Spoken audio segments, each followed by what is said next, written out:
चलिए सीधा रुख कर लेंगे प्रयागराज का, जहां उत्तर प्रदेश के मुख्यमंत्री योगी आदित्यनाथ पहुंचे हुए हैं। क्या कुछ कह रहे हैं, सुनवा देते हैं आपको।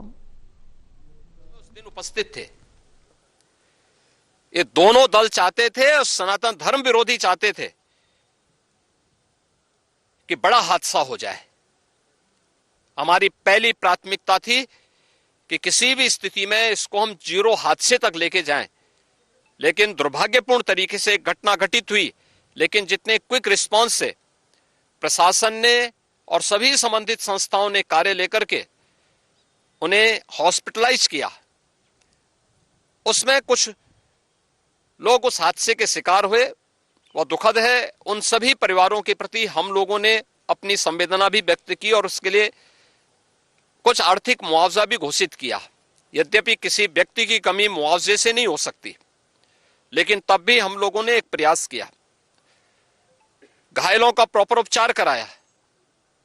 वे सभी घायल आज भी कुछ प्रयागराज मेडिकल कॉलेज में हैं, बाकी अपने परिवार के सदस्यों के साथ चले गए हैं। मैंने भी, मेरे साथ मेरे मंत्रियों ने भी, प्रशासन ने भी, प्रदेश के मुख्य सचिव ने भी, प्रदेश के डीजीपी ने भी उन सभी लोगों से मुलाकात की थी। और मैं तो देखकर बहुत चौंक था कि जो लोग प्रयागराज मेडिकल कॉलेज में भर्ती थे, जब मेरी उनसे बातचीत हो रही थी तो उनमें से सभी लोग ये कहा, उनके द्वारा कहा जा रहा साहब व्यवस्था में खामी नहीं। लेकिन हमारी किस्मत है या फिर ऐसी स्थिति पैदा हुई और उनके सभी पहलुओं को लेकर के सरकार भी जांच करा रही है और उसके लिए एक न्यायिक कमीशन भी हमने तत्काल गठित किया। लेकिन हमारी पहली प्राथमिकता थी कि जो ये लगभग 8 से 9 करोड़ लोग प्रयागराज में उपस्थित हैं, इन्हें सुरक्षित उनके घरों के लिए वापस भेजना। इन दोनों दलों और सनातन धर्म विरोधी उन सभी लोगों के वक्तव्य, जो लोग ये गुमराह करने वाले वक्तव्य दे रहे हैं कि लाखों लोगों ने स्नान नहीं किया, सरासर गुमराह करने वाला है। ये वक्तव्य देना कि कोई अमृत स्नान या साय स्नान नहीं हुआ, ये भी गुमराह करने वाला वक्तव्य है और सनातन धर्म की अवमानना ही नहीं, बदनाम करने की साजिश का एक हिस्सा है। कोई परंपरा बाधित नहीं हुई।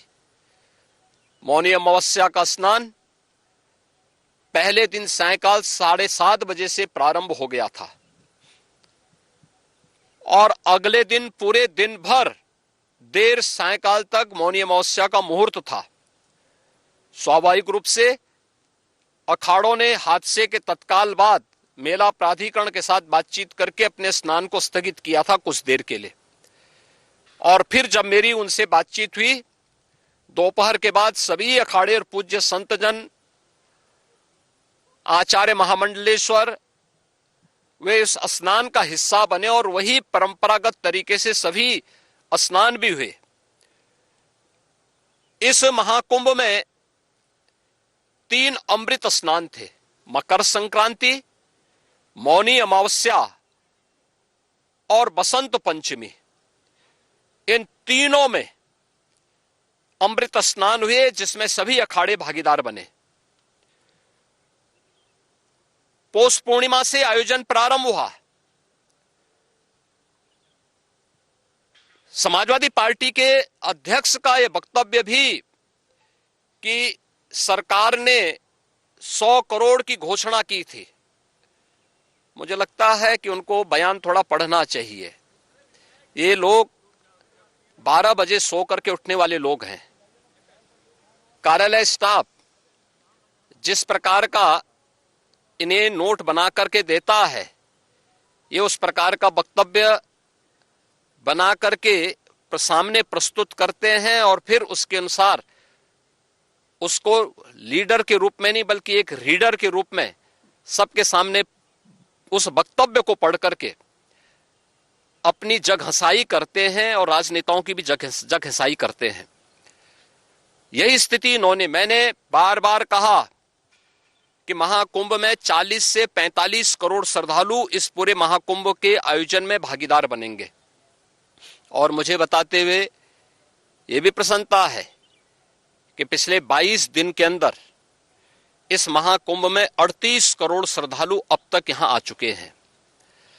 अगले 22-23 दिन तक यह आयोजन और चलेगा। इन 22 दिनों के अंदर भी श्रद्धालुओं के आने की पूरी वो है।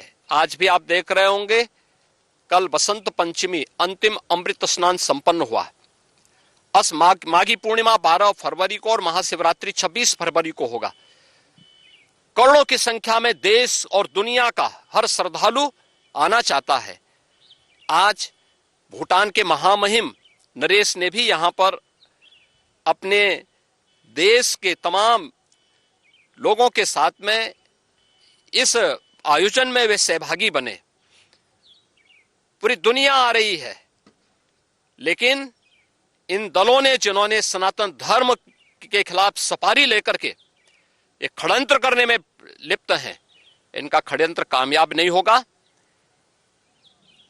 29 जनवरी के हादसे की तह में हम लोग जाएंगे, षड्यंत्रकारियों को बेनकाब करेंगे और उन्हें सजा कैसे दिलाई जाती है यह आपने उत्तर प्रदेश के अंदर पिछले 8 वर्ष के अंदर देखा होगा।